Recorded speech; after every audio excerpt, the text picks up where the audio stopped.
ایک تو عید بقرعید آنے والی ہے، کچھ اس کے وجوب کی، قربانی کے وجوب کی شرائط پہلے میں ذکر کر دیتا ہوں، پھر انشاءاللہ کوسچنز لیے جائیں گے۔ دیکھیں، قربانی کے جب 3 دن آتے ہیں تو ویسے تو فقہاء نے فرمایا کہ ان 3 دنوں میں ہر عاقل بالغ مرد عورت اپنے اندر قربانی کی شرائط کو تلاش کرے، لیکن بہتر یہ ہے کہ فرض کر لیں اگر آپ پہ قربانی واجب ہوتی تو آپ کب جانور خریدتے ہیں؟ جیسے مثلا آپ کو اندازہ ہو کہ 1 ہفتے پہلے لے آتے یا 3 دن پہلے لے آتے، تو بس اس وقت آپ اپنے اندر یہ شرائط تلاش کیجئے گا۔ گھر کے جس فرد میں یہ شرطیں جمع ہوں گی اس پر عید الاضحیٰ کی قربانی کرنا واجب ہوگا۔ ہمارے یہاں عمومی طور پہ یہ دیکھا ہی نہیں جاتا، بس ابا جان قربانی کر رہے ہیں وہی کرتے چلے جاتے ہیں۔ بعض اوقات گھر والوں کے اندر ایک راؤنڈ لگتا ہے کہ اس سال والد صاحب کی قربانی، اگلے سال والد صاحب نہیں کریں گے، امی کی طرف سے ہوگی، پھر وہ نہیں کریں گے تو دادی جان کی طرف سے ہوگی۔ اسی طرح بعض لوگ کوسچنز کرتے ہیں کہ ہم پہلی مرتبہ قربانی کر رہے ہیں تو سنا ہے کہ نبی کریم صلی اللہ علیہ وسلم کی جانب سے پہلے قربانی کرنی چاہیے۔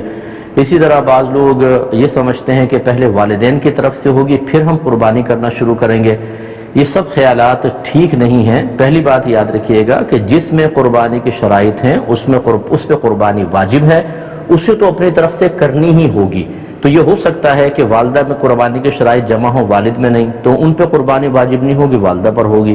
اور یہ بھی پاسبل ہے کہ والد صاحب کے پاس بھی شرائط جمع ہیں، والدہ، بھابھی، بھائی، بچے، بہنیں جو بالغ ہیں، ایک ایک گھر میں 10 قربانیاں واجب ہو رہی ہوتی ہیں لیکن پتہ ہی نہیں ہوتا۔ تو اس لیے جس پر قربانی واجب ہے، اگر پہلی مرتبہ بھی ہے تو اسے واجب اپنی طرف سے کر کے ادا کرنا ہوگا۔ پھر یہ نہیں کہ آپ نبی کریم صلی اللہ علیہ وسلم کی طرف سے کریں، کیونکہ رحمت کونین صلی اللہ علیہ وسلم کی طرف سے کریں گے تو وہ نفلی قربانی ہوگی، تو پھر آپ کا واجب تو رہ جائے گا، آپ گناہگار ہوں گے۔ ہاں، اگر کوئی ایسا شخص جذبہ رکھتا ہے تو 2 جانور لے کر آئے یا 2 گائے کے حصے لے، ایک حصہ نبی کریم صلی اللہ علیہ وسلم کے نام پر اور ایک اپنی طرف منسوب کر کے کرے۔ لیکن بہرحال جس میں قربانی کی شرائط جمع ہیں اس پہ قربانی واجب ہے۔ اب وہ شرائط کیا ہیں؟ نمبر 1، مسلمان ہونا، کافر پر نہیں ہوتی۔ عاقل اور بالغ ہونا، پاگل، مجنون اور نابالغ بچے پہ قربانی واجب نہیں ہے۔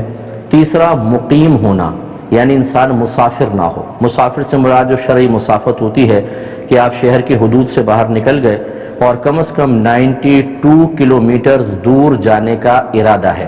جیسی شہر کی حدود سے نکلیں گے مسافر ہیں، پھر اس وقت تک آپ مسافر رہیں گے جب تک آپ کسی اور شہر میں جا کر کم از کم 15 دن قیام کی نیت نہ کر لیں، یا پھر وہ آپ کا وطن اصلی ہو۔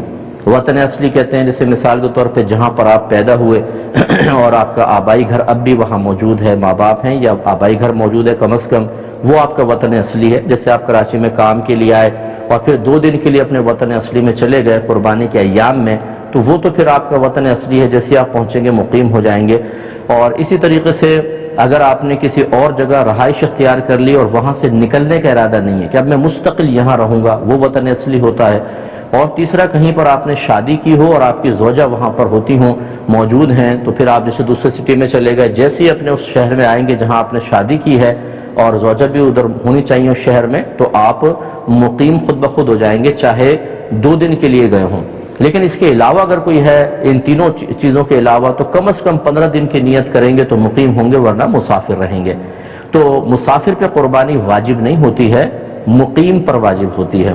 اور چوتھا، یہ اچھی طرح ذہن میں رکھیے گا کہ قربانی کے 3 دنوں میں اگر آپ کے پاس اتنا مال ہے کہ جس کی مالیت 52.5 تولہ چاندی تک پہنچ جائے اور وہ آپ کی ضرورت سے یا حاجت اصلیہ سے زائد بھی ہو، تو آپ پہ قربانی واجب ہوگی، یعنی یہ قربانی کا نصاب ہے۔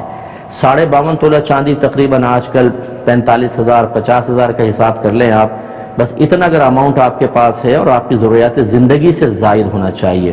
ضروریات زندگی میں کون سا ہوگا؟ جیسے اگر فرض کر لیں آپ کو سیلری ملی تو راشن لینا ہے، بچوں کی فی پے کرنی ہے، اور چیزیں ہیں، یا گھر کے جو ضروریات زندگی کا سامان ہوتا ہے، جیسے آپ کے کپڑے ہیں، آپ کے جوتے، اور اگر آپ نے اے سی لگایا ہوا وہ بھی حاجت اصلیہ میں آتا ہے، آپ کا فریج، واشنگ مشین، برتن وغیرہ، یہ سب حاجات اصلیہ میں آتے ہیں۔ اسی طرح آپ کا ذاتی مکان، یہ حاجت اصلیہ میں ہے۔ اس سے فالتو کوئی بھی سامان ہو کہ جو آپ نے جو آپ کی ضروریات زندگی سے زائد ہے یا پھر سونا چاندی کی شکل میں ہے، تو وہ اس پہ قربانی واجب ہوگی۔ لہذا آپ کو دیکھنا یہ ہوگا، مثال کے طور پر اگر کسی بہن کے پاس 1 تولہ سونا ہے تو یقیناً 52.5 تولہ چاندی تک اس کی قیمت پہنچتی ہے تو ان پر قربانی واجب ہوگی۔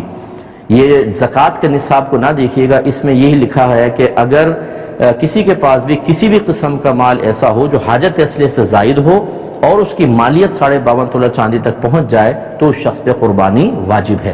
لہٰذا یہاں تک فقہا نے لکھا ہے، مثال کے طور پہ اگر آپ نے کوئی مکان کرائے پہ چڑھایا ہوا ہے تو وہ تو آپ کی ضرورت سے زائد ہے نا، تو اس مکان کی بھی مالیت کا حساب ہوگا، قربانی واجب۔ اسی طریقے سے اگر آپ کا ذاتی مکان آپ رہ رہے ہیں، اس میں 6 کمرے ہیں، 4 یوز ہوتے ہیں، 2 کمرے بالکل بند پڑے ہوئے ہیں، ان 2 کمروں کی قیمت کا بھی حساب کیا جاتا ہے۔ اسی طرح آپ کے وہ کپڑے جو آپ پہنتے نہیں ہیں، چھوڑ دیے، جیسے بہنوں کے شادی کے ہوتے ہیں، ایک سوٹ صرف شادی کے ٹائم ہی پہنا جاتا ہے، پھر ایسے فالتو پڑا ہوا ہے، اس کی قیمت کا بھی اعتبار ہوگا، یعنی جو بھی حاجت اصلیہ سے زائد۔ اسی طریقے سے اگر آپ نے BC بھری ہوئی ہے اور ابھی آپ کی نکلی نہیں تو سمجھ لیں وہ آپ کا قرضہ آپ نے دیا ہوا ہے، اس کی مالیت کا بھی حساب ہوگا۔ اسی طرح کسی کو قرض دیا ہوا ہے آپ نے، اس کی مالیت کا بھی حساب ہے۔ تو خلاصہ کلام یہ ہے کہ قربانی کے دن جب قریب آ جائیں تو آپ یوں کریں، جتنا آپ کا سونا ہے اس کی قیمت نکلوا لیں، چاندی کی قیمت نکلوائیں، جتنا کیش روپیہ پڑا ہے وہ بھی، پرائز بانڈ ہوں، شیئرز ہوں، سیونگ سرٹیفکیٹس آپ نے لے کے رکھے ہیں، ان سب کی قیمت اس میں ایڈ کر لیں۔ اس کے علاوہ آپ نے اگر BC دی ہے اور ابھی نکلی نہیں، وہ آپ کا قرض ہے سمجھ لیں، اسے بھی ایڈ کریں۔ کسی کو ویسی قرض دیا ہوا ہے وہ بھی اس میں ایڈ کر لیں اور اس کا ٹوٹل نکال لیں۔ ٹوٹل نکالنے کے بعد پھر آپ یہ ضرور دیکھیے گا کہ کیا اس میں سے کچھ ایسا پیسہ ہے جو مجھے فوری طور پہ گھر میں خرچ کرنا ہو، یا پورے مہینے میں جیسے بجٹ کا ہوتا ہے آپ یوٹیلیٹی بلز کے لیے اور راشن وغیرہ کے لیے رکھتے ہیں، اسے اس میں سے مائنس کر دیں۔ اس کے علاوہ ہر وہ قرضہ جو اس منتھ میں آپ کو فوری طور پہ ادا کرنا ہے، جیسے کوئی انسٹالمنٹ دینی ہے آپ نے، یا کسی کا قرضہ لیا ہوا اور وہ کبھی بھی مطالبہ کر سکتا ہے، ایسا کوئی قرضہ جس کی کوئی میعاد وغیرہ مقرر نہ ہو، اس سب کو بھی اس میں سے مائنس کر دیں۔ اب جو باقی بچے دیکھیں، اگر وہ 52.5 تولہ چاندی کے برابر پہنچ جاتا ہے تو بس پھر ٹھیک ہے، آپ پہ قربانی واجب ہے، ورنہ نہیں ہے۔ اسی طریقے سے آپ نے ان تمام چیزوں کو ایڈ کیا، قرض باہر نکالا، آپ نے کوئی مکان کرائے پہ دیا ہوا ہے، دکان کرائے پر دی ہوئی ہے، یا آپ دکان چلاتے ہیں، وہ دکان آپ کی حاجت اصلیہ سے زائد کہلائے گی، اس کی قیمت ایڈ کریں گے تو قربانی بن جائے گی۔ اس طریقے سے ہر گھر کا فرد قربانی کا حساب کرے۔ اچھا، جب اس قسم کے مسائل لوگ سنتے ہیں، چونکہ اس میں خرچہ ہوتا ہے، تو کہتے ہیں یہ تو ہم نے آج تک نہیں سنا تھا، پتہ نہیں کہاں سے مسائل نکال کر لے آئے۔ تو ہماری صحت پہ کوئی فرق نہیں پڑے گا، ہمارا کام ہے آپ کو سمجھانا۔ اگر آپ ایک ایسے ماحول میں رہے کہ جہاں آپ کو کسی نے یہ مسئلے نہیں بتائے تو وہ بتانا نہ بتانا وہ چھوڑ دیجئے، ہمارا کام تھا ان مسائل کو سیکھنا۔ اگر ہم ایسے ماحول میں تھے کہ جہاں کوئی بتانے والا نہیں تھا، یا ہم نے علماء سے کوئی کانٹیکٹ ہی نہیں رکھا، یا ہم کوئی دینی پروگرام ہی نہیں دیکھتے ہیں، ہمارا موبائل ریموٹ کنٹرول ہاتھ میں ہوتا ہے، ہر قسم کا سپورٹس کا چینل، فلم کا چینل، دیگر چینل چلتے ہیں، لیکن جب دینی چینل آتے ہیں تو ہم ان پروگرامز کو نہیں دیکھتے، تو اس میں کسی کا قصور نہیں۔ یہ وہ مسائل ہیں جن کا سیکھنا ہر عاقل بالغ مسلمان مرد و عورت پر لازم قرار دیا گیا ہے۔ اگر آپ نہیں سیکھیں گے اور لا علمی کی وجہ سے کوئی ایسی کوتاہی ہوئی ہے تو آپ قابل گرفت ہیں، بروز قیامت اللہ کی بارگاہ میں حساب دینا ہوگا۔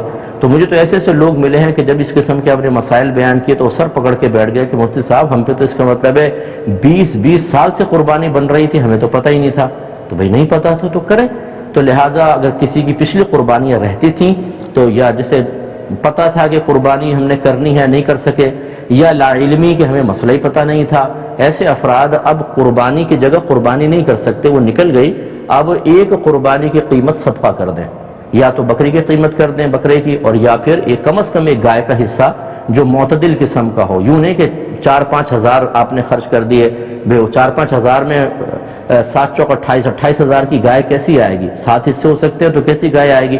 اچھی تھوڑی سی درمیانے درجے کی گائے کا حساب کریں، اور اس کو آپ یعنی جتنے رہتی ہیں 10 قربانیاں ہیں تو اگر آپ 7 حصے ایک گائے کے اور 3 حصے اور گائے کے اندر ملا لیں تو 10 حصے ہو گئے، اتنے آپ کو رقم صدقہ کرنی ہوگی۔ فوری طور پہ کر سکتے ہیں، بیسٹ ہے، ورنہ اگر اتنے پیسے نہیں ہیں تو بہرحال اس دفعہ کی قربانی واجب ہے وہ پہلے کریں، اور پیچھے والی قربانی کے تھوڑے سال بہ سال خرچ کرتے رہیں تاکہ وہ آپ کا حساب کتاب پورا ہو اور آپ آخرت کی گرفت سے محفوظ رہ سکیں۔ اللہ تعالیٰ سمجھ کی توفیق عطا فرمائے۔